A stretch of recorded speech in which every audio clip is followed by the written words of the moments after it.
Hey guys, welcome back to Ride Out MMA. My name's Connor. Today we're going to be going over checking and countering. Checking being the blocking with our shins, countering being a lot of stuff. So make sure you like the video, subscribe to the channel if you like this stuff, and let's get into it. Okay guys, so like I said, today we're going to be working on checking and countering. So just like I was mentioning at the start of the video, checking is where we're going to be meeting low kicks with our shin, and the counter, we're going to go into a couple different variations of what we could do there. A couple things just for context, right? I teach striking more through the lens of kickboxing, so it's a little bit wider stance. It's not so narrow like in Muay Thai, where they'll be checking with maybe both of their legs, usually with both of their legs. For myself, most of my checking is done just with my lead leg when I am. My rear leg is usually too far back for most of my opponents to strike. Still good thing to learn, but just for context for this video, most of the checking, pretty much all of the checking that we're going to be doing is with the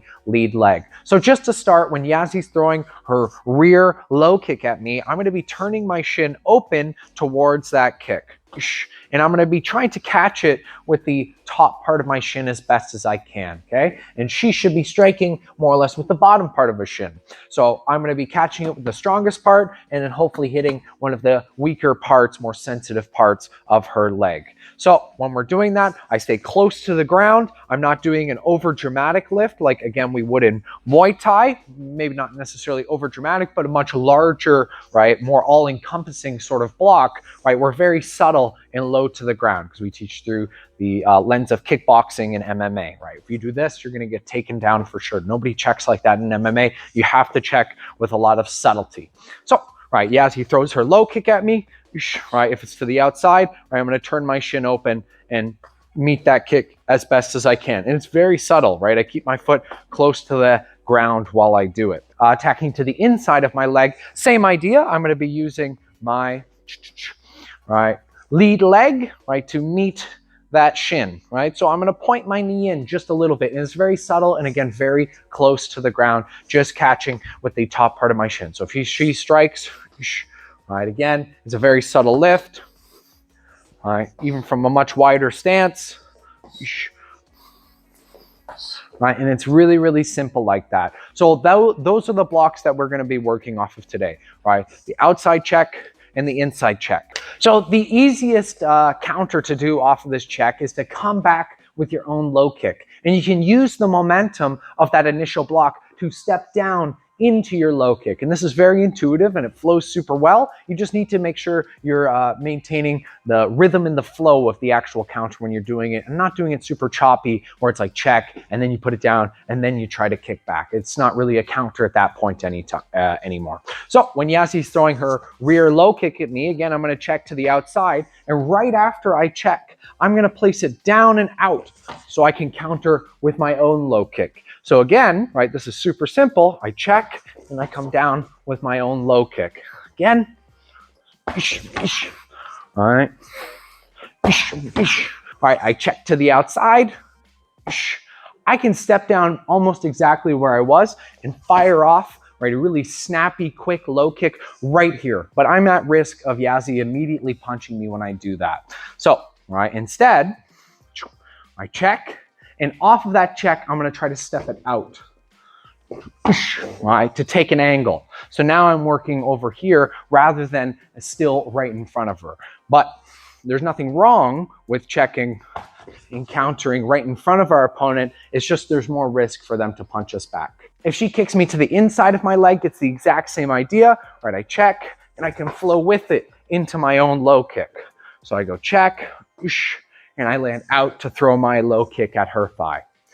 1, 2. That's if I'm blocking with my lead leg and then countering with my rear. I can still counter with my lead leg, but there's a little bit more footwork that goes into it. And it's pretty intuitive if you know how to throw, right, a inside low kick or a lead round kick, whatever you want to call it. I'm going to check.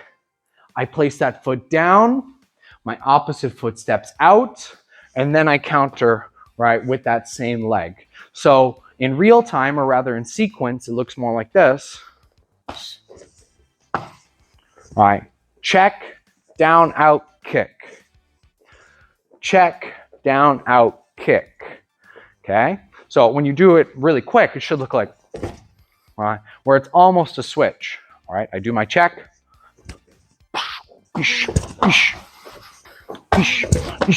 Right, so she kicked with both of her low kicks there, the inside and the outside. The counter is the exact same. So again, I can check with my lead leg, step it down and out, counter with my rear, whether I'm checking inside or outside. Right, vice versa on the other side. I check inside or outside, I place it down, I step out, and then I counter with the exact same leg I just blocked with. So it's 1, 2, all right, or it's 1, 2, 3, just like that, and always getting right back to my stance. Anytime you can take an angle, it's sort of preferred that you do. So if you have the opportunity off of a low kick counter, then immediately take your angle. Keep taking your angles instead of staying right in front of them. But again, if you're taking angles, usually things are going to be a little bit slower versus just being right in front of somebody for your counter. So whenever you're countering, you don't want to get into too consistent of a pattern because our opponents aren't stupid. They're going to start to anticipate us throwing those counters and then counter our counter, right? That's like the sandwich that's constantly happening throughout the course of a round, in a fight, in a spar. Whenever I start to throw something, she starts to recognize my patterns. I recognize her responses to those patterns. She starts to respond. I start to respond to that response, right? And then we get this nonstop sandwich of learning more and more about each other as the fight goes on. So just a little bit of context there of why we should mix up and have more variability in the way that we do counter, just so we can keep our opponents guessing and they can't over anticipate exactly what we're going to do, right? Some simple variations off of the exact same footwork. Yeah, as he kicks to the outside of my thigh here, I can check and place it down with a front kick in the exact same footwork that we just did. So I check, I sit down, and then I front kick her to the belly, just to give her, right, a little different look, right, to the outside of my thigh, and then I come up into her body, right, or I go up into her head.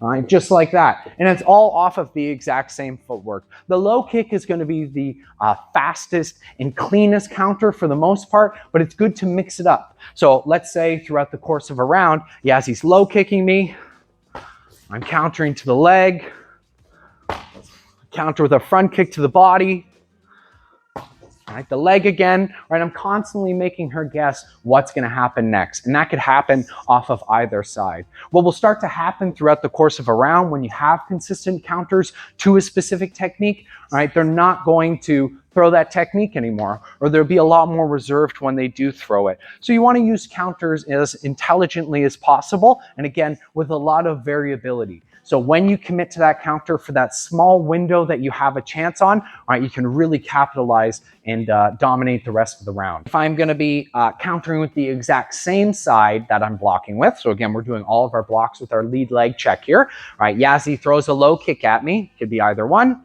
All right, I check, I place it down, and then I snap up into our kick. All right, I check, I place it down, and then I can shift into my front kick. Or I check, place it down, and I bounce up into my front kick with that same leg. I can also throw round kicks to the body with the same footwork that we did earlier. Right, I check, I place it down, I step out, and then a round kick up to the body. All right. All right, just with a lot more speed on the next one. All right, 1, 2, 3, 4. All right, 1, 2, 3. Whoosh. I guess that's kind of 4. So simple ways that we can set up this counter is we anticipate our opponent's low kick at us by giving them a low kick first. Whenever we're striking our opponent, if we land something, usually it's a reminder to them to throw it back. You see it a lot in fighting where opponents will mirror each other. So if I land a low kick on Yazzie, boom, right, she wants to land one back at me. Well, if she blocked it, maybe she won't want to. But if I did actually land it, right, there's a lot of ego involved in fighting. She does the block, she would want to throw it back right away. So I know that she's the type of fighter now that when I land a kick on her, she wants to land it back on me. That is a great thing that just happened. If you notice that ever in a fight, that if you land a punch on somebody and they try to throw it back on you, that's a pattern that you can now capitalize on in the future. So, right, I've just landed my low kick on Yazzie. She goes to land one back on me.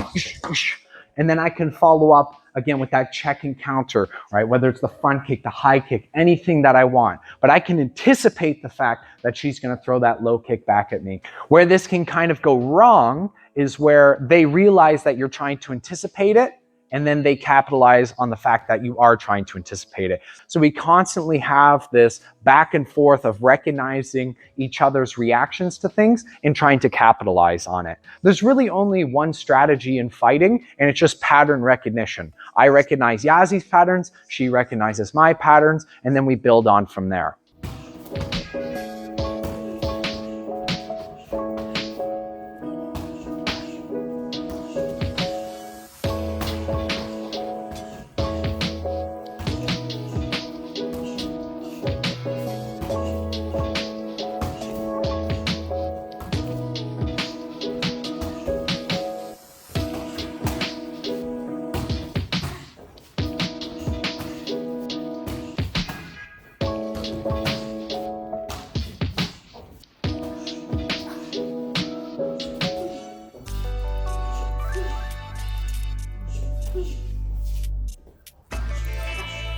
Okay guys, thank you so much for watching. Make sure you like the video if you learned something. Leave a comment if you got your own specific check and counter or way of countering low kicks that you think is interesting and we'd like to know. Maybe we practice it in the future. Anyway, subscribe to the channel and we'll see you next time.